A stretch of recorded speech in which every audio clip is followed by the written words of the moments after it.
En realidad la clase es emergencia hipertensiva. Esa sería la clase, ¿sí? Pero en vista de que ustedes también ven terapéutica, denle tranquilo, pero cuidado con el televisor. Cuidado con las tramas. Como ustedes ven terapéutica, anteriores grupos siempre me piden como que también hable de hipertensión, diagnóstico y tratamiento, que es sencillo, ya lo van a ver. Las guidelines son muy amplias, pero en realidad el tratamiento siempre es sencillo para comenzar, ¿no? Entonces, bueno, lo que me interesa es esto, que ustedes sepan que la hipertensión es una enfermedad sistémica en general, y que todo comienza aquí, desde el sistema nervioso central, y por supuesto todos los sistemas hormonales que regulan. Como siempre, en el tratamiento y en todo nos vamos a basar en la evidencia. Y miren que hay las guidelines 2024 de la Sociedad Europea de Cardiología. Tenemos las 2024 de la Sociedad Latinoamericana, que para que sepan hay venezolanos, ¿no? Y uno fue mi profesor de Táchira, muy orgullosa del doctor Jesús López, que está en esa guidelines para que vean que sí se puede. Y él no está fuera del país, él está en Táchira, de hecho hay un posgrado allá de hipertensión. ¿Okay? Y por supuesto las americanas, que son las más recientes, 2025. También les digo que 2025 están las argentinas de hipertensión arterial, las cuales siempre a mí me gustan mucho porque se adecuan mucho, pero las latinas también a lo que son nuestras realidades. Entonces quiero que hagan la primera salvedad, que aunque van a todavía conseguir reviews que nos hablan de crisis hipertensiva, reviews nuevos todavía, 24 y 25, que nos dicen crisis hipertensiva y que nos dicen urgencia todavía hipertensiva y emergencia hipertensiva, quiero que sepan que las guidelines, desde las europeas hasta las actuales americanas, el término es hipertensión elevada o hipertensión gravemente elevada y emergencia hipertensiva, que es cuando hay daño a órganos diálisis. De resto, no se habla de urgencia y eso es para no confundir al médico, sobre todo el médico joven. También les digo que, aunque es una enfermedad multifactorial, mire cómo las definiciones de la American Heart, que nos hablan tan estricto de las cifras de presión arterial y cuándo comenzar a tratarla, desde hace varios años eso nos ha aumentado el porcentaje de hipertensión. O sea que usted está vivo, usted es adulto, casi que nos dicen, usted es hipertenso. ¿Okay? Y el 90% de la hipertensión es primaria o esencial, ¿verdad? ¿Y qué es el problema de esto? Que aumenta el riesgo cardiovascular. ¿Cuáles son las drogas en que se basan? Los inhibidores del sistema renina-angiotensina, ya sea los ARA-2 o los GLP, y también están los calcio antagonistas más los diuréticos tiacídicos o símil tiacídicos. Las europeas también agregaron los beta bloqueantes en primera línea, pero van a ver que aunque los agregaron, en realidad la primera línea son estos tres que mencionamos anteriormente.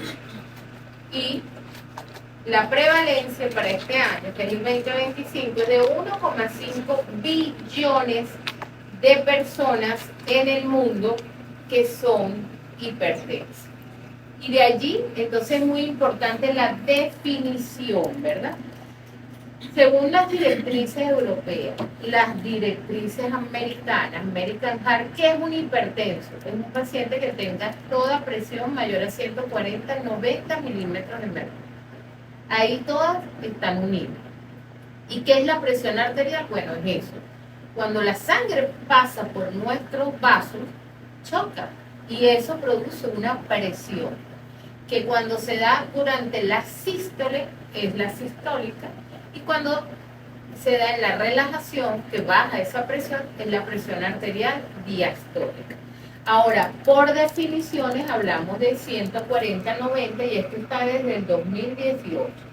Pero, si ustedes se van a lo estricto, vamos a ver que ya la Sociedad Europea habla de presión alta con cifras mucho menores, es decir, todo el que tenga menos de 120-70 milímetros de mercurio es el que está bien. No hablan de normotenso, ellos pidieron no usar ese término. y hablan de presiones elevadas ya por arriba de esos valores. No es que necesite tratamiento médico, pero sí ya es un paciente que tiene que cambiar el estilo de vida. Y la sociedad europea, así como esta reciente guideline del American Heart, nos habla que todo paciente que es diabético, que tiene enfermedad renal crónica o que tiene riesgo cardiovascular, que lo vamos a ver, ¿verdad? Con la escala Prevent, que es la última, o la SCORE, que utilizan los europeos, todo el que tenga un riesgo cardiovascular tiene que tener la presión por debajo de 130-80 milímetros de mercurio. Es decir, que ya por arriba de 130-80 milímetros de mercurio se va a tratar. Ahora, ¿qué factores afectan la presión arterial? Ustedes lo saben muy bien porque lo hemos visto a lo largo de anteriores clases, el gasto cardíaco, ¿verdad? ¿Y ese gasto cardíaco qué es? Es el volumen sistólico, que es la sangre que sale inyectada del corazón, ¿verdad? En cada contracción, y la frecuencia cardíaca. Pero también va a depender de ese volumen sanguíneo y además de la resistencia de los vasos. Así vemos que cuando los vasos hay vasoconstricción, hay mayor resistencia, hay mayor presión arterial, y cuando hay vasodilatación, hay menor resistencia, hay menor presión arterial. O sea que este diámetro de las arterias también es muy importante en cuanto a la presión arterial. Y esto, miren, la viscosidad sanguínea también. Mientras más viscosidad, mayor presión arterial, cuando hay menos viscosidad, puede haber disminución en esa presión arterial. Cuando entonces nosotros hablamos de presión arterial, gasto cardíaco por resistencia vascular periférica, y ya les había dicho esto, y además ese gasto cardíaco que se ve influido por el volumen sistólico va a depender de la precarga, de la poscarga y de la contractilidad. Pero además de eso, hay una regulación inmediata de la presión arterial que viene dada por ese sistema nervioso autónomo y por el reflejo vasoreceptor. Pero además hay una regulación más tardía donde está este eje, que es el renina-angiotensina-aldosterona, un eje importantísimo, pero también los péptidos natriuréticos, así como esta hormona que es la arginina vasopresina, que ustedes saben que también va a venir siendo influenciada su secreción por la angiotensina 2 y por la disminución del flujo sanguíneo que se da a nivel de aurícula o a nivel incluso del lecho renal. Pero si nos vamos más allá, obviamente a nivel del endotelio, si hay mayor predisposición de óxido nítrico, va a haber vasodilatación y va a haber disminución de la presión arterial, y si hay predominancia de la endotelina, pues vasoconstricción y aumento en la presión arterial. Esto en condiciones normales se mantiene, pero aparte de todos estos sistemas que ya vimos, también está incluso el sistema inmunológico, donde dependiendo de esos CD4 o CD8, va a haber aumento o disminución de la presión arterial. Es decir, vamos a tener efectos presogénicos con aumento también de la sensibilidad al sodio, también va a haber influencia de la disbiosis microbiana.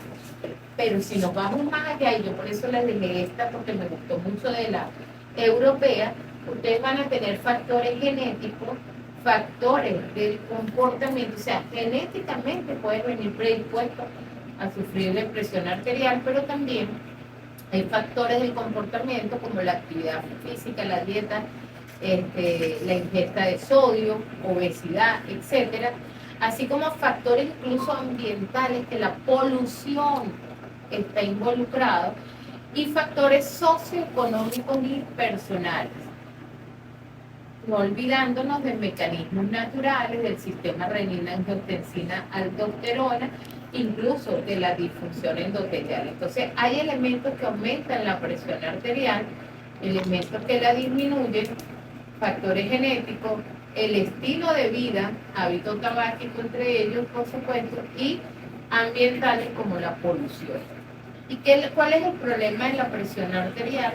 Bueno, el daño a órganos viales. Aquí estamos hablando del daño crónico a esos órganos dianos que están ojo, cerebro, grandes vasos, o vasos, mejor dicho, la microcirculación, los riñones y el corazón. Ahora, tenemos estrategias si todo individuo a lo largo de su vida debería medirse la presión arterial por lo menos una vez al año. Estamos hablando de personas adultas, pero ustedes saben que en pediatría y dependiendo de la adolescencia también pudiera ser candidatos a medirse cada año también. Las campañas de screening se deben hacer y que en cada centro, o sea, no puede ser que aquí en traumatología llegue un paciente y no le midan la presión arterial en la consulta de traumatología o en la de neurocirugía, es decir, en cada contacto con el sistema de salud debe medirse la presión arterial. La presencia de familiares hipertensos hacen que esta necesidad sea mayor y se recomienda hacer 2 mediciones mínimo. Hay unos que los europeos a veces hablan de 3 mediciones, descartando la primera y haciendo un promedio entre la segunda y la tercera. Y si ese promedio resulta mayor a 130-85, es necesaria mayor evaluación médica. Ayer uno de ustedes me preguntaba en el privado qué era esto. O sea, si eso lo colocaba, esos son los niveles de evidencia. Todas las guidelines y todos los reviews que hablan de evidencia, como las que van a ver mañana de colesterol y triglicéridos, es una guideline, pues tiene niveles de evidencia. Eso es lo que les dice que lo que está en verde es, si usted no lo usa, doctor Jefferson, usted tiene que justificarme porque no lo está usando. Aspirina en síndrome coronario agudo. ¿Por qué no lo usa? Porque hace angioedema. Has hecho anafilaxis por eso, pero la indicación es 1A. ¿Qué significa uno? Que todo paciente debe recibir ese medicamento. Ahora, cuando ya la indicación baja a 2A o 2B, es que pudiera beneficiarse del medicamento y que pudiera usarlo. Cuando ya es nivel 3, mire esto, rojo, todo lo rojo es malo, ¿verdad? Hace daño. Entonces no lo debería usar, ¿ok? Y cuando hablan de A, B y C, es dependiendo de los estudios, porque por ejemplo C es opinión de expertos, y A es que ya son estudios hechos, doble ciego, randomizado, o sea, estudios muy bien hechos, mientras que el B pudiera ser un estudio, etc. ¿Estamos claros en eso? Entonces, esos son los niveles nada más de evidencia que van a estar viendo a lo largo de todas nuestras guidelines, porque eso es lo que, digamos, prevalece. Ahora, los mejores mensajes para llevar a la casa, yo les hice un resumen de estas nuevas, que en realidad se parece también a las europeas, pero lo más importante aquí es que la hipertensión es un grave problema de salud pública. ¿Por qué? Porque es un riesgo cardiovascular. Es decir, es un riesgo prevalente, modificable del desarrollo de enfermedad cardiovascular como síndrome coronario agudo, insuficiencia cardíaca, fibrilación auricular, ictus, demencia, enfermedad renal crónica y aumenta la mortalidad por cualquier causa. Entonces hablamos de que los médicos deben colaborar en la comunidad y que la atención debe ser multidisciplinaria como debería ser todas nuestras patologías. Las nuevas recomendaciones siguen diciendo que quién es hipertenso y cuándo voy a iniciar tratamiento médico cuando la presión está por arriba de 140, 90 milímetros de mercurio, sea una de las dos. Porque si es la diastólica que la tiene mayor a 90 y la otra no, yo debo iniciar tratamiento con medicamentos, aparte de todo lo demás que cambios en el estilo de vida. Pero fíjense cómo siguen poniéndose de acuerdo en que todo adulto que tenga enfermedad cardiovascular establecida, debemos iniciar tratamiento médico de la presión arterial cuando está por arriba de 130, la sistólica, y de 80 milímetros de mercurio, la diastólica. Y que en los pacientes sin enfermedad cardiovascular clínica establecida, pero que son diabetes, o que tengan enfermedad renal crónica y tengan un riesgo cardiovascular estimado a 10 años, ellos dan la escala PREVENT porque el score tiene muchas críticas, sobre todo para nuestras poblaciones latinas, para que sepan. Pero la PREVENT no. Entonces, con esta escala, Si el riesgo es mayor al 7,5%, debemos también iniciar tratamiento, miren, si la presión está mayor a 130, 80, tratamiento médico, ¿no? Milímetros de mercurio. Ahora, en adultos que tienen sobrepeso u obesidad, ¿qué se recomienda? Pues perder peso, por lo menos un 5% de reducción. Porque ustedes saben que cada kilo es 1 milímetro de mercurio menos de presión arterial. O sea que sería muy bueno perder peso, ¿no? La dieta no es la que recomiendan en Instagram el doctor ese de las grasas, no, es la dieta DASH. Sí, porque a mí un colega cirujano me lo mostró y me dijo, mira, el cochino. Y yo le dije, ajá, siga. Siga, que usted ya tiene 60 y está gordito, ¿ya? Le he hecho un cuento. ¿Cómo que se llama? Doctor Biden. Ese mismo. Yo ni lo conocía. Menos mal que ni me aparece mucho, pero el colega me lo mostró. Entonces, no, es la dieta DASH. Vegetales, frutas, proteínas. Recomiendan sobre todo pollo y pescado. Y proteínas buenas, obviamente. Esa es la dieta. Búsquenla para que vean. Esa es la que te disminuye el riesgo cardiovascular. Y por supuesto, mañana van a ver que, ¿verdad? Los omega 3 no sirven para nada, ¿verdad? Que la gente los toma.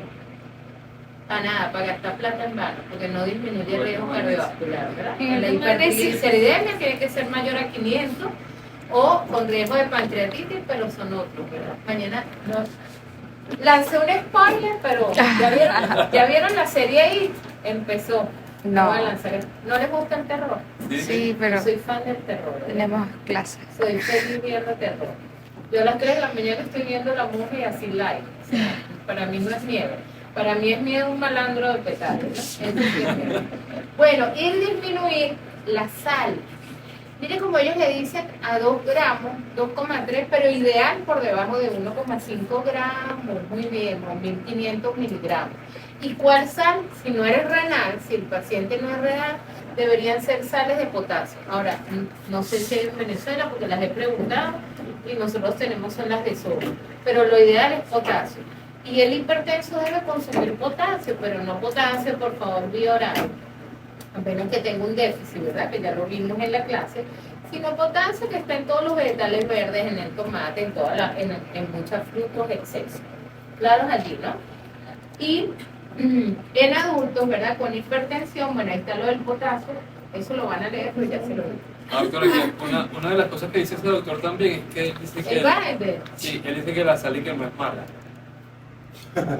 O sea, que no hay que tener sí, él dice que no hay que tener restricciones de nada de sal. Lo que pasa es que la sal, yo te voy a decir algo, es lo que le da el gusto a la comida. Claro. Es uno, en el consumo de sal, uno.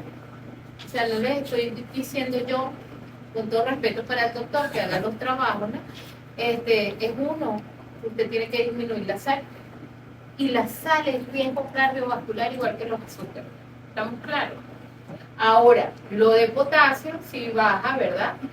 En enfermedad renal a 2A, pero en los que no son renales a 1 también. O sea, sales de potasio deberían ser. No lo digo yo, ojalá, gordito. Ojalá, porque sería un premio Nobel y no lo soy, ¿verdad? Aquí uno que no me gusta, que es dejar el alcohol. O disminuir el consumo en las mujeres, no sé por qué siempre nos ponen a consumir menos, 1 copa al día, o sea, y en los hombres pueden ser 2. Ojo, no es que sea alcohólica, pero a mí me gusta el vino. Más de uno, pues.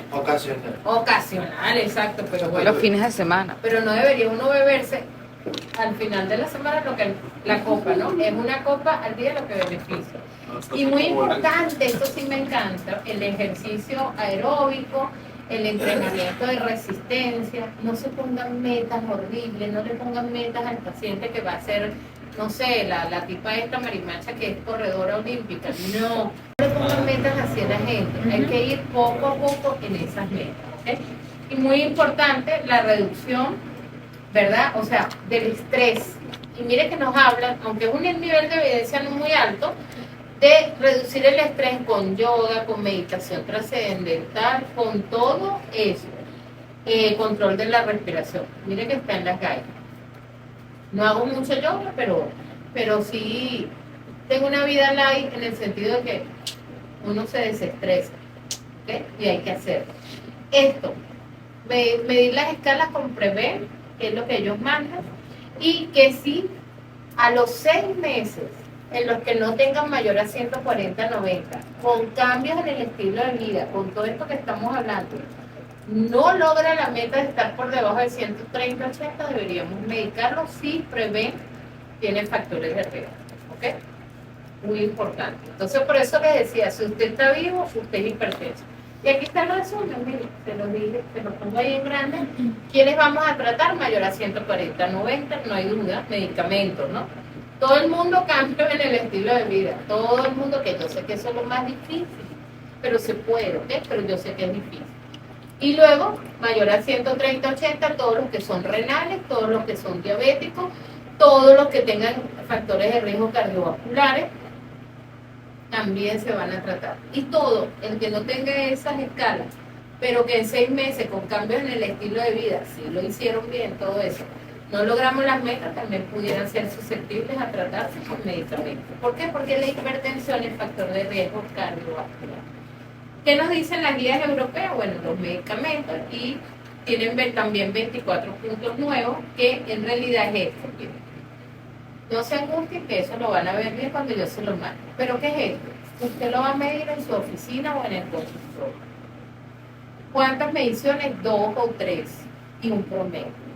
Si está mayor a 140-90, hay que observar a ese paciente porque es un hipertenso hasta que se demuestre lo contrario. Si usted lo manda con monitoreo ambulatorio de presión arterial, que es el que hace el paciente, tiene que ser tensiómetros validados. También, si está mayor a 135-80 en el diurno o en el promedio, es un hipertenso. Entonces, cambios en el estilo de vida y tratamiento. Y si es el mapa, que es más fidedigno, ¿por qué? Porque el mapa le hace una medición diurna y nocturna, que es la que no hacemos con el AMPA. Usted no le va a decir al paciente, mire, parece a las 3 de la mañana a medirse. Sí, él se va a parar y se la va a medir, va a hacerle caso, pero ya no está dormido. En cambio, el mapa, si mide esas presiones en el sueño profundo, y si no las tienes por debajo de 120-70, ¿adivina qué? Eres hipertenso. Y es la más grave, porque yo les voy a decir algo, todo lo que nos dicen las guidelines de disección aórtica, que las revisan, las de ICU, las de todas estas patologías, te dicen la mayor frecuencia es en la mañana que les da a los pacientes estas patologías. ¿Por qué? Porque la más peligrosa es esa presión que nosotros debemos bajar durante el sueño profundo, y que si no pasa, mayor riesgo cardiovascular. Ahora, me gusta, aquí está esto muy bonito, miren, muy esquematizado cómo vas a medir la presión arterial, ¿ok? Esto aquí lo pueden leer, y tensiómetros validados, pero aquí se los digo más latino, porque esto me lo copié de la Argentina. Mire, aquí un latino, ¿verdad? El paciente debe estar bien sentado, no haber tomado café, no tener deseos de miccionar o del dos en los últimos 30 minutos, reposo durante 5 minutos, no conversar ni el médico ni el paciente durante la toma. Porque la gente cree, no, usted no hable, pero yo sí voy a hablar. No, ninguno de los dos debería conversar durante la toma. Muy importante los pies bien apoyados en el suelo, que la silla tenga respaldar y que el brazo esté sobre la mesa a la altura del corazón. ¿Cuál brazo? El del corazón, no cualquiera de los dos. Es más, en el brazo que es más alto, el que siempre debemos seguir. Y siempre en esas primeras tomas que ustedes ven en su paciente, descarten hipotensión ortostática. Yo siempre a mí me gusta medir sentado, de pie y acostado, ¿no? Pero lo que mandan es sentado y de pie. A mí me gustan las 3 posiciones para ver la diferencia y si hay hipotensión ortostática. Bueno, lo van a leer, pero ya saben. Y en cuanto al ambulatorio, que es el AMPA, porque cuando nosotros hacemos mapa, el paciente tiene que llevar un diario, mire, comí, hice ejercicio, fui al cine, le invité al motorizado, pasé una rabia, etcétera, ¿no? Para uno ver los picos. Y en el AMPA, pues se le da un entrenamiento al paciente, lo mismo, tiene que estar con todas estas características, en reposo, y medir la presión arterial con los tensiómetros validados, o sea, mañana y noche. Es que la marca. Durante el mínimo 3 días, pero ideal sería 7 días. A mí siempre me gusta que sea 7 días como manda, que es lo ideal, las ganas. Todo eso lo van a leer, pero bueno, AMPA y MAPA. AMPA, el paciente; MAPA es un aparato que él lo va a hacer automáticamente. Ahora, ¿por qué es importante un MAPA o un monitoreo ambulatorio? Bueno, para descartar hipertensión de bata blanca. Yo soy un amigo que dice que eso no existe, pero sí existe. Que el paciente está hipertenso en la consulta, pero no es hipertenso. Y muy importante para diagnosticar hipertensión enmascarada, que es peor. O sea, el paciente en la consulta está normal en la cifra y resulta que es hipertenso. Sobre todo en los pacientes renales puede pasar eso. ¿Ok? También ante la duda, ¿verdad? En hipertensión, para ver la respuesta al tratamiento, en hipertensión refractaria, ver la respuesta exagerada ante el ejercicio, sospecha de hipotensión postural y variabilidades considerables. El MAPA también, o el monitoreo, está indicado en pacientes que se sigue con una automedicación, evaluación de pacientes considerados para inervación renal, en niños, en embarazo. El embarazo es muy importante, porque a mí me duele ver, no pasa tanto en privado, pero en público esas paraeclampsias graves, con manifestaciones graves por las eclampsias, ¿no? Y sobre todo en personas muy jóvenes. Cuidado con eso. Bueno, entonces todo privado debe ser en toda persona mayor de 18 años, pero a partir de los 40 debería ser anual el cribado. Y como les digo, siempre que el paciente llega a una consulta, debería hacerse la medición de presión arterial y, por supuesto, del pulso, de la frecuencia cardíaca, para descartar cualquier arritmia. Como ustedes saben, etiología multifactorial, y este primer mensaje es crucial, de que siempre debemos evaluarla y tratarla con cifras mayores a 140 al 90. Aclarar que los tensiómetros deben ser los digitales, los que más recomiendan. Los de mercurio están proscritos, nada más se ven aquí en Venezuela. Los de mercurio no se deben usar. Y los aneroides, que son los que tú ocultan los sonidos, bueno, los pudieras usar, pero hay que calibrarlos cada 3 meses, incluso pudiera ser antes. O sea, hay que tenerlos calibrados, porque si no, cuando ustedes quieran revisar, porque a mí me han preguntado, ¿qué tensiómetro digital es bueno? Te metes en la página de la American Heart y ahí están los validados. No, y lo buscas a ver si es el que está ahí en Locatel o en Farmacología. ¿Okay? Bueno, en cuanto a la clasificación, yo les decía que la Sociedad Europea ya clasifica en hipertensión, ¿verdad?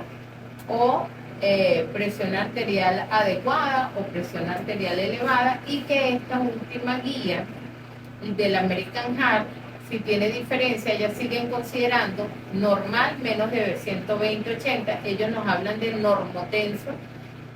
Los europeos, que ese término no deberíamos usarlo, pero bueno, los americanos dicen normal menor a 120/80, elevada de 120 a 129 y aún menor a 80 milímetros de mercurio. Y como hipertensión etapa 1, bueno, mayores a 130 y mayores a 80, y etapa 2, mayores a 140 y mayores a 90. No tengan duda que aquí medicación, y aquí usaremos medicación cuando hay riesgo cardiovascular, diabetes, enfermedad renal, o cuando no cambió con el estilo de vida. Aquí tienen el cuadro de los europeos, donde, bueno, menos de 120/70, ellos hablan, si es mayor de 40 años, igualito debe ser su seguimiento cada año, si no pudiera ser cada 4 años. Y como en las diferentes presiones arteriales tenemos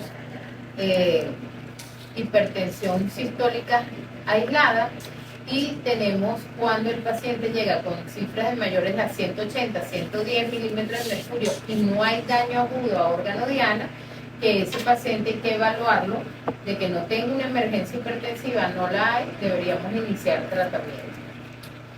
En las etapas de hipertensión hablan de etapa 1, cuando el paciente no tiene daño crónico a órganos diana o daño a órganos mediados por hipertensión, y no tienen una enfermedad cardiovascular establecida, pero pudieran tener ya una enfermedad renal en estadio 1 y 2. El estadio 2 nos hablan de que ya hay daños mediados por hipertensión, es decir, en esos órganos diana puede ser ojo, cerebro, corazón, por ejemplo, una hipertrofia ventricular izquierda, etc. Y a nivel renal hay enfermedad renal grado 3 o el paciente también tenga diabetes independientemente que no tenga todo lo anterior. Y en etapa 3 es enfermedad cardiovascular también establecida con enfermedades renales en etapa 4 o 5. Ahora, en la primera visita les decía yo, cifras mayores a 180, 110, más factores de riesgo cardiovascular presentes, hay que iniciar tratamiento, no en la emergencia. O sea, no tiene que mandar al paciente a la emergencia, por favor. Si tiene esas cifras de presión arterial y no hay daño agudo a órganos diana, es tratarlo. No es tampoco un medicamento sublingual, ¿no? Es iniciar un tratamiento vía oral. Si usted se siente tranquilo, usted inicia el tratamiento, espera al paciente ahí sentado 1 o 2 horas en la consulta y va midiendo la presión, pero no tenemos que salir corriendo a bajar la presión arterial. Es lo que nos habla la evidencia, ¿no? Y cuando en esa primera visita también tienen mayor a 160, 110 y sabemos que hay daño a órgano diana no agudo, estamos hablando aquí de crónico, o sea que usted ve hipertrofia ventricular, que ve retinopatías hipertensivas, no agudas, o hay una enfermedad renal, pues también iniciamos tratamiento. ¿Okay? Aquí lo que les va a hacer es la comparación de las europeas entre lo que ellos llaman que no es hipertenso, que tiene presión elevada o que ya es hipertenso, versus el mapa. Mire como el mapa ya mayor a 135, 85 de promedio es un hipertenso. Pero el mapa si nocturno, fíjese esto, está mayor a 120, 70, también es un hipertenso. O sea que nosotros nocturnos, en el sueño profundo deberíamos tener siempre por debajo de 120 a 70 milímetros de mercurio. Muy importante. En pacientes con hipertensión hay beneficios para manejarla, sí, porque eso disminuye el riesgo cardiovascular. Y mire como las guías europeas me hablan de lo mismo que las americanas, de que la medición debe hacerse con tensiómetros digitales validados. También nos habla de que el mapa es muy importante para descartar hipertensión de bata blanca y además resaltando aquí que debe ser el seguimiento cada año si el paciente es mayor de 40 años o cada 3 años si es menor de 40 años, a menos que tenga un riesgo aumentado, debería ser anual. Y que el mapa y el AMPA sigue siendo muy importante, sobre todo para descartar hipertensión enmascarada o hipertensión de bata blanca. Aquí también ellos se ponen de acuerdo, ¿verdad?, en los gramos de cloruro de potasio y de sal que deben consumir los pacientes con hipertensión, y nos habla además de adultos jóvenes, descartar siempre factores de riesgo. Ellos usan el SCORE 2, ¿okay?, que no lo usan los americanos, ya usan es el PREVENT, y nos hablan de que ese paciente adulto joven menor a 40 años descartar apnea obstructiva del sueño, trastornos del dormir, enfermedad renal. Importante también en hipertensión y embarazo. Yo no puedo creer que toda embarazada no, cada vez que vaya a un sistema de salud no le midan la presión, porque recuerde que todas las embarazadas igualito van a tener edema, pues, y no necesariamente ser por hipertensión durante el embarazo. Bueno, es importante descartar esa hipertensión preeclampsia o eclampsia.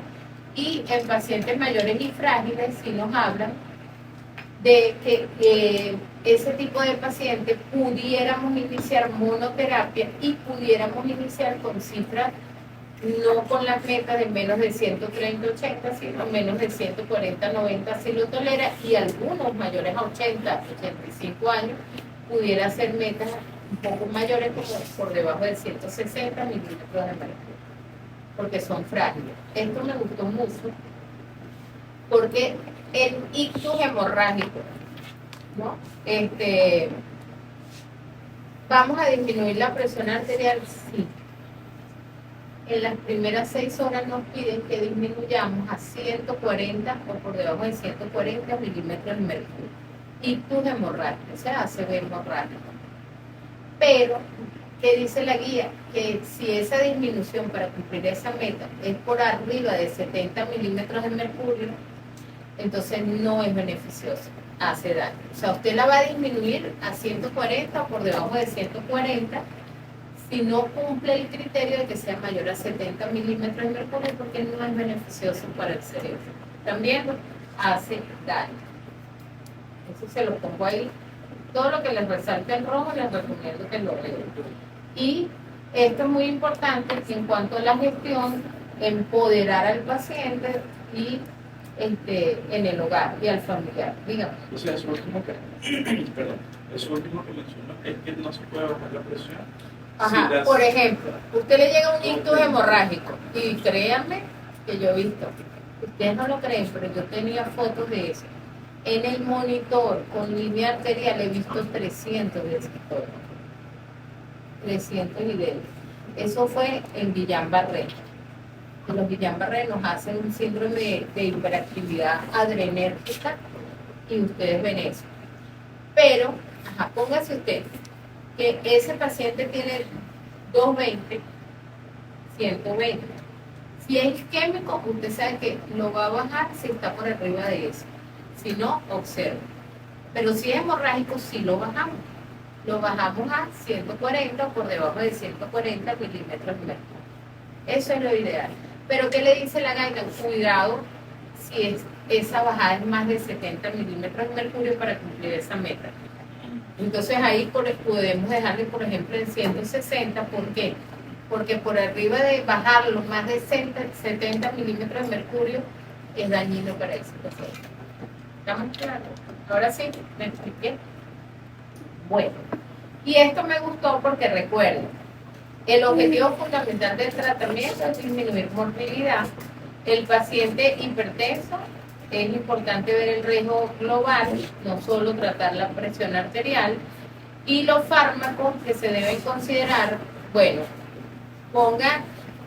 imagínense que usted es la doctora Lux, ¿verdad? ¿Cómo es? Liso. La doctora Liso. Y la doctora Liso llega y ya el paciente le dice, doctora, a mí me mandaron valsartán.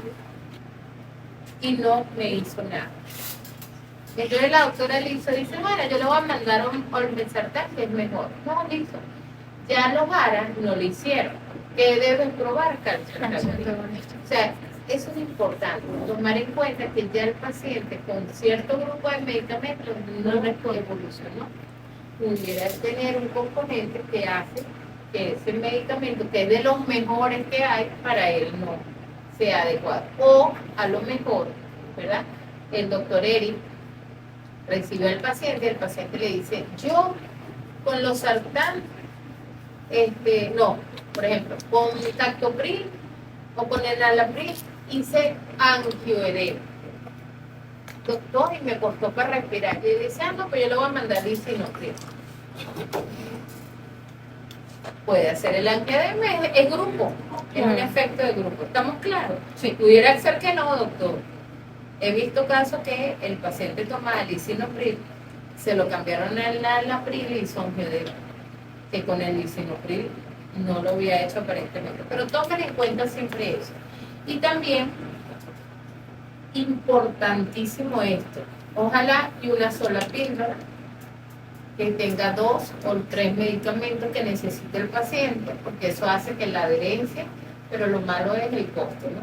Que la adherencia sea mayor, o sea, una sola píldora, una dosis para que sea mayor adherencia. Y, por favor, que lo veo en la UCI, lo veo en todas partes, el tratamiento, sí es verdad que vamos a buscar metas, pero recuerden que las metas en el tratamiento crónico es a los 3 meses, no hay que buscarlas inmediatas, no es que a la semana va a estar perfecto en las metas que queremos, porque hay medicamentos que tardan hasta 3 semanas en alcanzar sus vidas medias. Entonces, si usted se pone a aumentar muy rápido las dosis del medicamento, adivine qué va a hacer. Hipotensión. Es lo que puede lograr con ese paciente. Entonces, tomen en cuenta la farmacocinética y la farmacodinámica de los medicamentos. Y, muy importante, ver la respuesta previa a esos tratamientos y, por supuesto, esto no lo olviden en nuestros países, la condición socioeconómica del paciente, porque efectos son muy buenos. Por ejemplo, un antidepresivo, ¿verdad? Pero muy caro. Entonces nos toca más el genérico, ¿verdad? Ahora en esto nos pasa igualito. ¿Cuál es la droga más recetada en Venezuela? Pues los sartán. Bueno, sí es bueno. No es el mejor, pero hay combinaciones, pero es el barato. ¿Y usted cree que el paciente va a dejar de comprar la harina para comprarse el medicamento combinado? No, entonces tomemos en cuenta el tranquilo. Lo otro que me encantó del American Heart de hace varios años, que lo que es bueno para el corazón es bueno para el cerebro. O sea, todos los factores de riesgo también, incluyendo hábitos de vida más saludables, etcétera, va a ser bueno para corazón y para cerebro. ¿Y por qué les digo cerebro? Porque la hipertensión es una de las causas más importantes de demencia. Y no se da cuenta el paciente. Empieza con trastornos cognitivos y resulta que pasan los años, no se ha controlado y acuérdese la leucorariosis y todas estas afectaciones que va a traer consecuencias. Entonces, lo que es bueno para el corazón, si usted controla la presión arterial, el cerebro lo va a controlar. Y esto es crucial, ya disminuir en 20 la sistólica, milímetros de mercurio, y 10 milímetros de mercurio en la diastólica, usted disminuye un importante porcentaje de riesgo cardiovascular. Ahora, ¿cuál es el tratamiento no farmacológico? Es uno de los difíciles, que son cambios en el estilo de vida, ¿verdad? Es aumento de la actividad física, reducción del peso, disminuir el consumo de alcohol, por supuesto, dejar de fumar, tabaco, malo, control del estrés, ya lo hablamos, la dieta DASH y consumo moderado de ciertas sustancias como el café. No es que hace daño, pero en exceso sí, igual el té. Y aquí está todo eso, ¿ven? Aquí está la dieta DASH, aquí está la actividad física, miren, nos hablan hasta de 150 minutos, pero si es intensa pudiera ser 75 minutos, hasta 300 minutos. Si es más leve la actividad física. A la semana, no al día, no se asusta, no es en un día, es a la semana. Caminar, los benditos pasos, sí, eso es muy beneficioso. Y ahí tienen la dieta DASH, ahí tienen lo del yoga, bueno, todo eso lo van a ver con calma, pero ya yo se los he dicho. Y el tratamiento farmacológico, que es lo que recomiendan de entrada, doble terapia. Doble terapia que sería dosis baja, un solo comprimido, y esto es, dosis baja es la mitad de las dosis recomendadas como alta. Eso le da al paciente mejor adhesión. ¿Por qué? Porque va a evitar los efectos colaterales, pero también si es una sola pastilla es más fácil, el paciente se la come todos los días a la misma hora. A que usted le tenga que mandar 2, 3, bueno, yo cuando el SIDA uno lo comenzó a ver, era terrible. Era como la TBC, los blisters. Un poco de medicamentos que eso, la adherencia es muy difícil de seguir. En cambio, con una tabletita al día, ¿verdad que es más fácil seguir la adherencia? Entonces, esencial, ¿verdad? ¿Cuáles son los medicamentos? Ustedes saben que es 3, sobre todo, ¿verdad?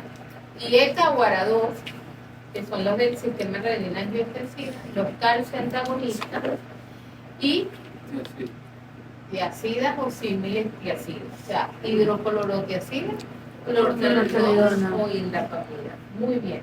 Beta bloqueantes los meten, pero los meten sobre todo en mujeres que van a salir embarazadas o porque deberíamos planearlo todo en la vida, o están embarazadas, ¿verdad? Y en ciertas patologías que ustedes saben como síndromes coronarios agudos o como insuficiencia cardíaca con fracciones de eyección, sobre todo deprimida, donde tienen la indicación 1A. Aquí están las combinaciones, miren, vienen en una misma tableta, IECA-UARA2 con diuréticos tiazídicos o similtiazídicos o IECA-UARA2 con calcio antagonista. A veces ustedes pueden tener combinaciones posibles que son calcio antagonistas con los diuréticos tiazídicos y combinaciones reservadas como el beta bloqueante con los bloqueantes del sistema renina-angiotensina o con calcio antagonista o con diuréticos tiazídicos. Estas nuevas clases de fármacos que me las mencionan desde las guías europeas, que no es que sean nuevos los fármacos, sino para el tratamiento de la hipertensión, como es los inhibidores del cotransportador, sodio-glucosa tipo 2 y los antagonistas del receptor mineralocorticoide no esteroideo. Porque acuérdense que los esteroideos, ¿cuáles son los esteroideos? A ver, por favor. Los antagonistas del receptor del mineralocorticoide esteroideo, de origen esteroideo, son la espironolactona y la amiloidona, ya tenemos años, que sobre todo la espironolactona la usamos en hipertensión resistente. Ahora, los no esteroideos, finerenol, que por eso ellos los mencionan ahí como nueva clase para tratamiento de hipertensión que pudiera funcionar también en hipertensión resistente. Pero muy importante también, les quiero mencionar, todo paciente renal, fíjense lo que le dice aquí, y eso también lo dice las guías americanas, todo paciente que sea o diabético tipo 2 o tenga ya una enfermedad renal, se beneficia del inhibidor del cotransportador sodio-glucosa tipo 2. Se va a beneficiar. Eso está establecido. Aquí tienen las indicaciones y las contraindicaciones, las contraindicaciones, ¿verdad? Y el uso probable, pero que hay que hacerlo con cautela. Y una vez les digo, IECA-UARA2 contraindicado en el embarazo, contraindicados en los que hacen edema angioneurótico, ya se los había dicho, si hay hiperpotasemia o si hay estenosis de la arteria renal de manera bilateral o si nada más tiene un riñón y hay estenosis de la arteria renal. ¿Okay? Los beta bloqueantes, ¿en quién está contraindicado? En asmáticos, pero pudiera usarse si son los más cardioselectivos, pero aún así pudieran tener crisis de asma. Entonces allí cuidado con eso. Y por supuesto en cualquier paciente que tenga bloqueo de segundo grado, móvil DOM o bloqueo AB completo, o sea, allí no se debería usar. Los calcio antagonistas hidropirilínicos, ellos en general no tienen una contraindicación absoluta porque ustedes saben que incluso nifedipina se pudiera usar en el embarazo, ¿no? Y ahorita están hablando de la alodipina también que pudiera usarse. Pero si tienen un uso cauteloso en insuficiencias cardíacas con fracción de eyección deprimida muy sintomático en pacientes con edema y en pacientes con taquiardia. Los diuréticos tiazídicos y similtiazídicos, cuidado cuando hay hiponatremia, lo mismo, ¿verdad? Cuidado en esos pacientes con enfermedad renal crónica y en alergia a la sulfonamida y también pudiera estar contraindicado en pacientes con artropatía por cristales como la gota, en intolerancia a la glucosa, en embarazo, ¿verdad? En pacientes con hipercalcemia, etc. Y los antagonistas del receptor de mineralocorticoides, bueno, hipercalemia, ya ustedes saben que están contraindicados porque la espironolactona, la esplenenona, pues van a retener más potasio, pero también si tienen la tasa de filtración glomerular por debajo de 30 cc por minuto, los contraindican. Y bueno, si hay medicación concomitante con medicamentos que aumenten el potasio, no es que sea una contraindicación absoluta, pero deberíamos vigilar más el potasio. Los objetivos siguen siendo mantener la presión arterial sistólica por debajo de 140-90, pero idealmente por debajo de 130-80, aunque fíjense aquí, ancianos, o sea, mayores a 80 años, pudiéramos tener otros límites como hasta 160 milímetros de mercurio si son muy frágiles. Porque el anciano, si hace hipotensión, adivina qué le pasa, caída. ¿Y qué viene con las caídas? Trauma craneoencefálico, fracturas de cadera, etc. Muy bien. Aquí, bueno, la medicación, esto ya se los dije, pero lo van a revisar también por las guías europeas. Recuérdense que si ustedes tienen hipertensión sistólica aislada, es por arriba de 140 o 150 la sistólica, e incluso por arriba de 130, 139 la sistólica, si tolera ese paciente la medicación y si tiene riesgo cardiovascular. Y si las diastólicas están por debajo de 70, debe actuarse con cautela, pero no contraindica tener que tratar la hipertensión sistólica aislada. No se recomienda las guías europeas que los pacientes estén por debajo de 120, 70. O sea, una cosa es usted, alguien que tiene su presión ojalá por debajo de 120, 70, es normal, usted está normal. O incluso usted tiene por debajo de 110, 70, pero usted no es hipertenso. A que yo tenga que tratar un hipertenso y me vaya a esas metas tan fuertes. ¿Por qué? Porque aumenta la enfermedad renal. Es ese mismo. Si disminuye el riesgo cardiovascular, sí, pero aumenta enfermedad renal en los pacientes. Entonces, cuidado con esas metas. Bueno. Aquí entonces, esto yo se lo pongo así porque me gusta que ustedes lo vean traducido. ¿Qué es lo que, cuál es el medicamento? Pero lo van a tener más bonito en inglés. Muy bonito se lo pongo en inglés, ¿verdad? Que se ve mejor. Pero ¿qué es lo que quiere decir eso? ¿Cómo vas a empezar el tratamiento? Ay, ¿por qué se ve azul? Es verde. Ahí se ve azul, ¿verdad? O verde. Está como el vestido. Sí. Bueno, los primeros. Primero se ven verdes. Que aquí se ve más verde. Bueno, entonces, ¿cómo van a iniciar la medicación? Aquí lo van a tener. En quimioterapia, mayores de 80, 85 años, que son frágiles, o pacientes que tengan un límite muy cercano a 140, 90, ¿okay? Pudiera ser monoterapia. El resto de pacientes, ¿cómo lo van a iniciar, Liso? Doble. 2 medicamentos, excelente. De los 3 esos primeros que mencionamos. ¿Directo o directo? ¿Respondió? Usted en las evaluaciones vio que respondió, hasta ahí lo deja, doble. No respondió, puede iniciar un tercer medicamento. O sea, usted puede darle IECA o ARA2 o ARA2, no los dos, ¿verdad? Más un calcio antagonista más el diurético. Triple terapia. Respondió, que bueno. No respondió, los aumenta a las máximas dosis, toleradas o permitidas. Respondió, que bueno. No respondió, adivine para dónde se viene. Para usted. Para hipertensión resistente. Y ahí agregaríamos el espironolactona si tiene la tasa de filtración mayor a ¿cuánto? Mayor a 30 ml por cc por minuto por superficie corporal, ¿no? Si resulta que no la tiene así, la tiene menor, clortalidona es la que recomienda.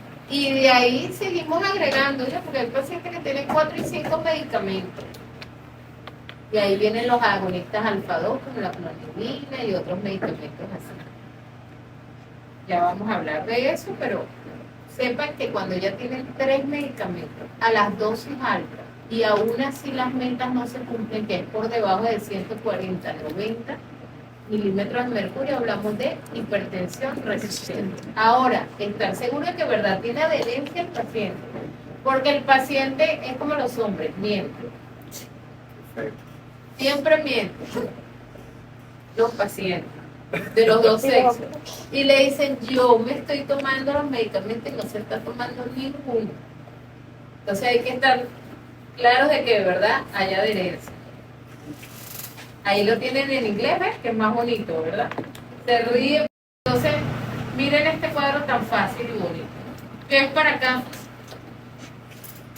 Si la presión está por arriba de 180, no hay duda de que puede estar en una emergencia hipertensiva, descarte daño a órgano diana. Pero hay patologías, y una de estas lo mismo, que pudiera estar aquí en 140 y también ser una emergencia hipertensiva, una disección aórtica, un edema agudo de pulmón, las metas son por debajo de 140. La preeclampsia ya mayor a 160 es dañino, hay que bajarla por debajo de 160.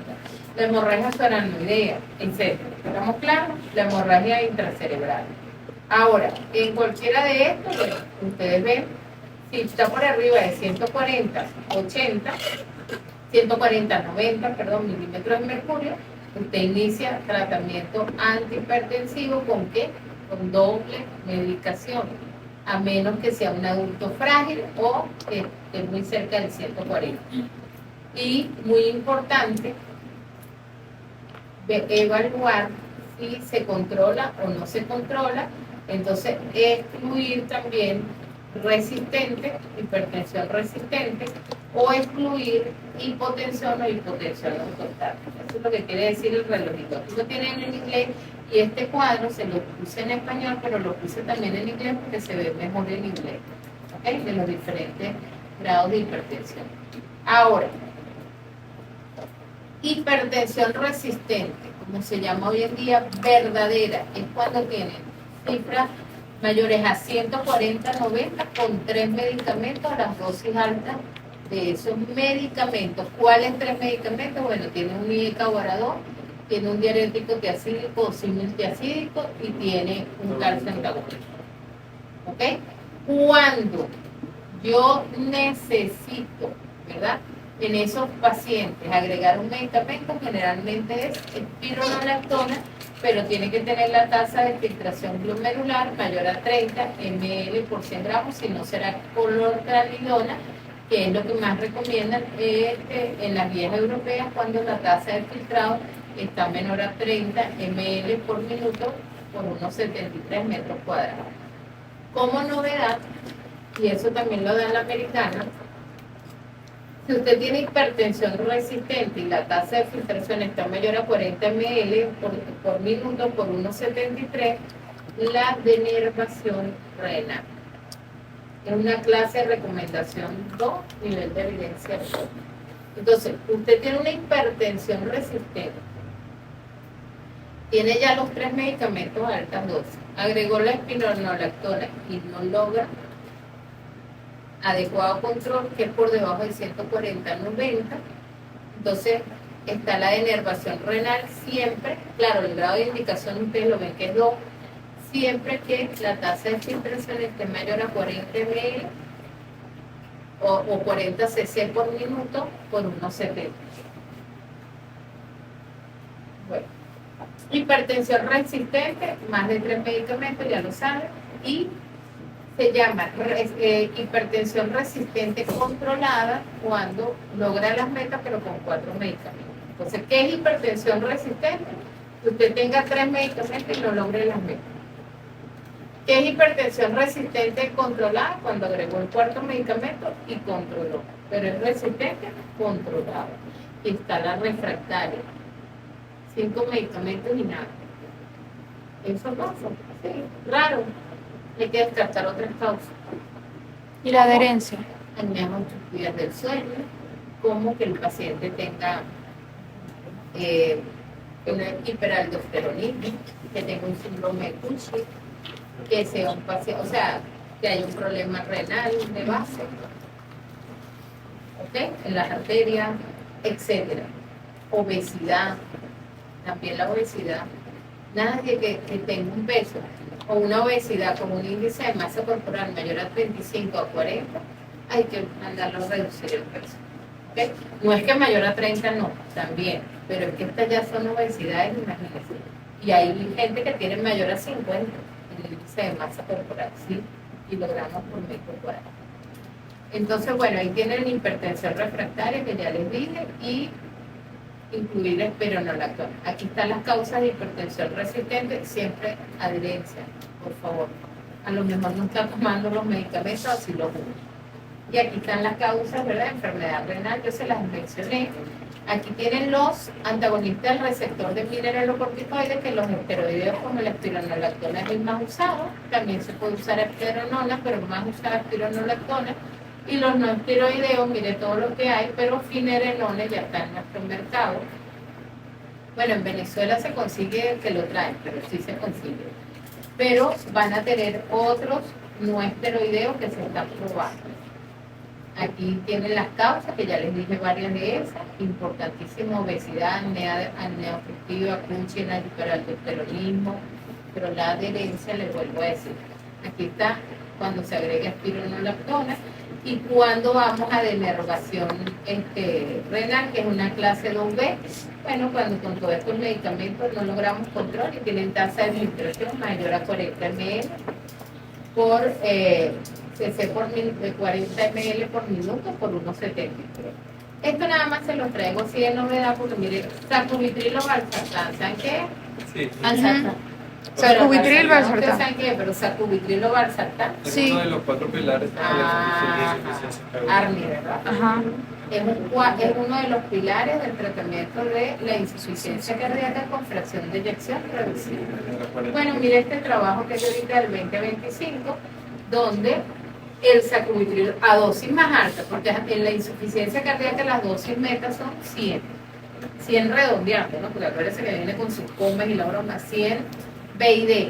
Bueno, aquí dosis hasta de 200 BID y aparentemente en hipertensión resistente pues tiene esa indicación, aunque ellos sí dicen que falta más trabajo, pero para que sepan se lo traigo ahí de novedad. Siempre me gusta, bueno, está de novedad también la guideline nueva del American Heart, pero este trabajo también. ¿Y qué otros medicamentos se usan en hipertensión resistente? Bueno, aquí lo tienen. Diurético de asa, no tan bueno, pero lo pueden usar cuando la filtración glomerular está por debajo de 30 cc por minuto, también es otro, ¿okay? Que pudieran usar. Los bloqueantes alfa, los agentes de acción central como la clonidina, ¿verdad? Y mire como aquí ya me hablaban de ARNI y de los antagonistas del transportador de sodio glucosa tipo 2, la ESPA y la DAPA, bajan la presión, aunque no de manera tan importante. Y este cuadro yo se los hice, me lo copié obvio de las ganas, pero yo se los hice así, porque mire qué bonito, acuérdense, adultos frágiles pudiera ser monoterapia. El resto de población, doble. No logra las metas con esa doble terapia, te vas a triple terapia. No logra las metas, dosis máxima de esa triple terapia. No la logra, eso sería una hipertensión resistente, que solo el 5% entran en esa categoría. Puede ser no adherencia. Y siempre que haya hipertensión resistente, las guidelines mandan a consultar a los especialistas. Porque estas guidelines son para todos nosotros. Es decir, para toda la población médica, para ustedes que están allá en su rural, ustedes, pero llegan hasta aquí. Si de verdad hay una hipertensión resistente, debería estudiarse ese paciente. Riñón, polisomnografía del sueño para descartar apnea obstructiva, otras pruebas para descartar hiperaldosteronismo o feocromocitoma, y tendríamos que hacer con catecolaminas en sangre o sus derivados en orina, etc. ¿Estamos claros? Entonces ahí se deberían derivar al especialista. De resto, ¿quién va a tratar la presión arterial? Ustedes lo pueden tratar. Solo enviarían al paciente al cardiólogo si necesitan un ecocardiograma, ¿verdad? Al neumonólogo si necesita una espirometría. ¿Por qué? Porque puede ser un EPOC también y estar ahí afectando ciertos medicamentos. O si necesita una polisomnografía, eso lo hacen en los estudios del suelo. Que lo pueden hacer ambulatorio o lo hacen en K25, por ejemplo, etc. Bueno, ahí ya tienen el original, pero como yo se los hice con color. Y por supuesto, miren, ese paciente hipertenso debe ser un equipo multidisciplinario donde él mismo, mire lo que nos dice la guía, el empoderamiento del paciente y por supuesto el apoyo familiar. Y ojalá en eso están los cambios del estilo de vida.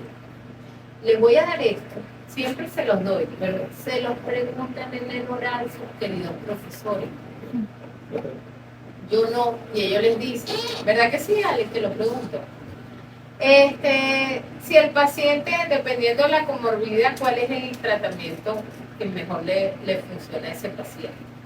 Y entonces, en enfermedad cardíaca no hay duda de que el IECA o ARA2 tiene una buena indicación, pero ¿qué le agregaría? Beta bloqueante, ¿verdad?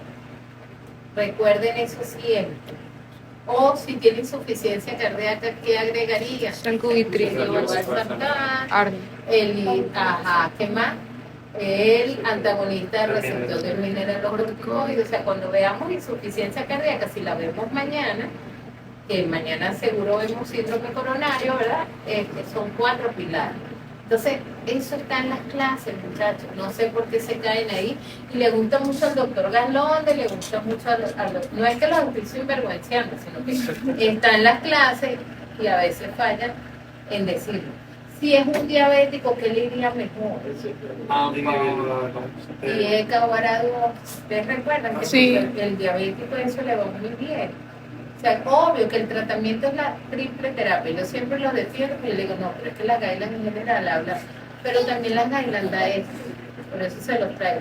Miren los niveles de evidencia. Están en comorbilidades. ¿Bien? Y la verdad es que no les preguntan, Puchin, por ejemplo, no les preguntan feocromocitol. Eso se lo pudiera preguntar yo. Les preguntan estas comunes y corrientes, oye, a los niños, para que sepan. Entonces, bueno, ahí las tienen.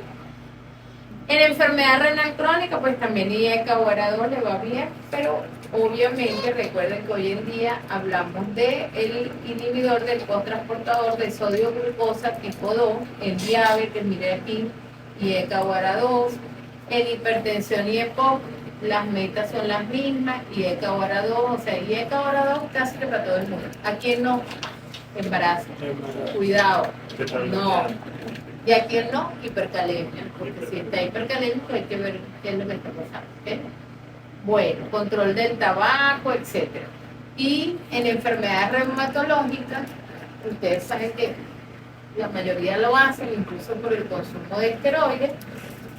Y importante evitar los aires, y hay otras maneras de tratar el dolor, recuerden. En fibrilación auricular, bueno, obvio, IECA o ARA-2 más beta bloqueante. ¿Por qué? Porque si lo que queremos es control de frecuencia, ¿verdad? A veces el beta bloqueante no es tolerado porque, por ejemplo, es un asmático, entonces damos bloqueantes de calcio, ¿verdad? Del tipo verapamilo o diltiazem. Pero cuidado, nunca pueden mezclar verapamilo o diltiazem con beta bloqueante. Sí pueden mezclar beta bloqueante con calcio antagonista tipo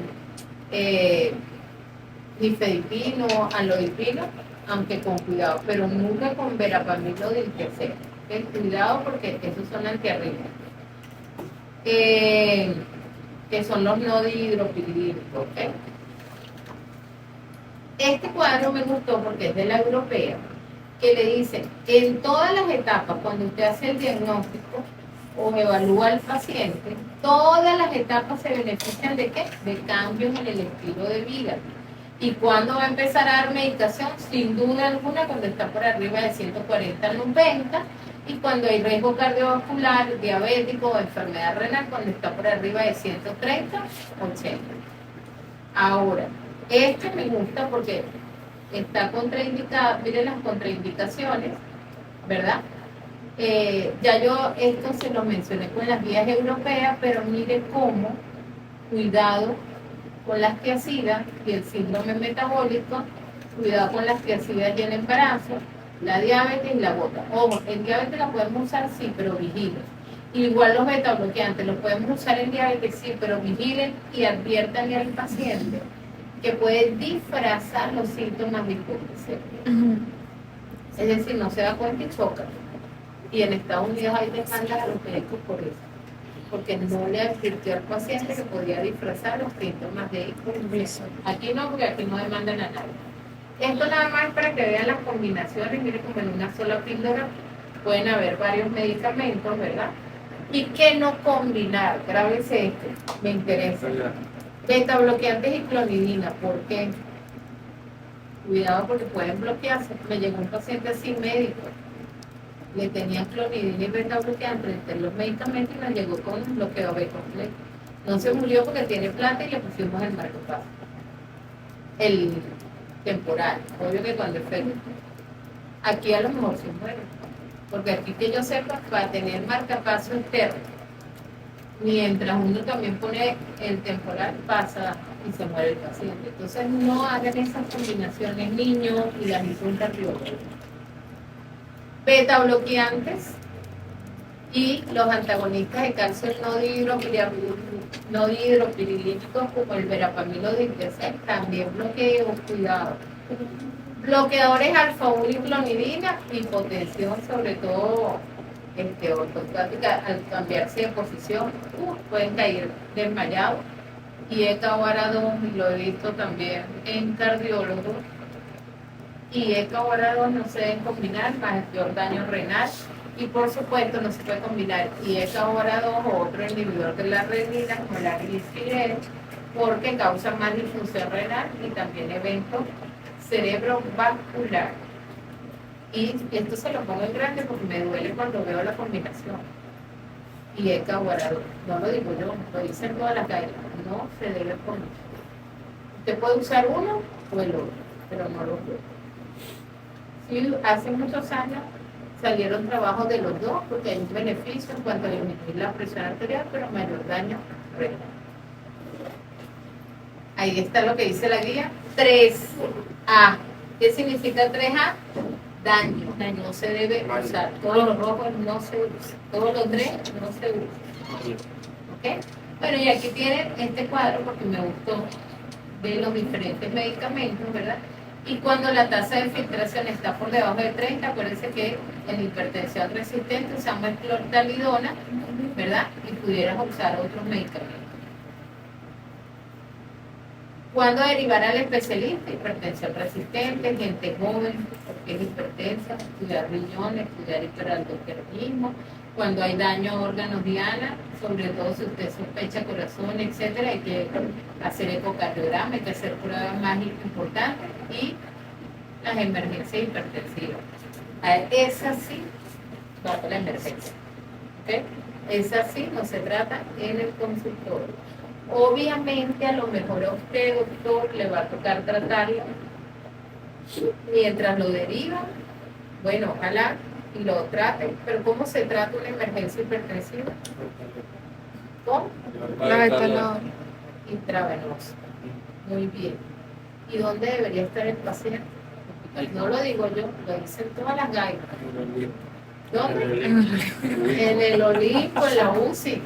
En serio, debe estar bien monitorizado y bien. Es una emergencia hipertensiva. Ahora, si a usted le llegó el paciente con 200, 130, pero está como sin nada, ¿qué haría? ¿Para la emergencia? No. Primero lo calma, después lo evalúan, ve si está ansioso, si tiene dolor. Una de las causas más grandes de hipertensión es dolor. Entonces, si hay dolor, hay que tratar el dolor, hay que calmarlo, ver la ansiedad y entonces iniciar tratamiento. ¿Estamos claros? Sí. Y obvio que va a evaluar el daño crónico de esos órganos dianos, pero no tiene que estar en la emergencia. Bueno, aquí estos cuadros es simplemente todo eso que hemos visto, pero miren, ahí resumido, aquí está en inglés que se ve más bonito, pero aquí está en español, aquí en español. Y muy importante, dependiendo de la edad del paciente, descartar coartación aórtica, por ejemplo, en edades más jóvenes, síndromes medios de la aorta, que en edades mayores sí se puede dar en disección, pero aquí, por ejemplo, descartar Marfan y todas estas patologías, enfermedades renales en estas,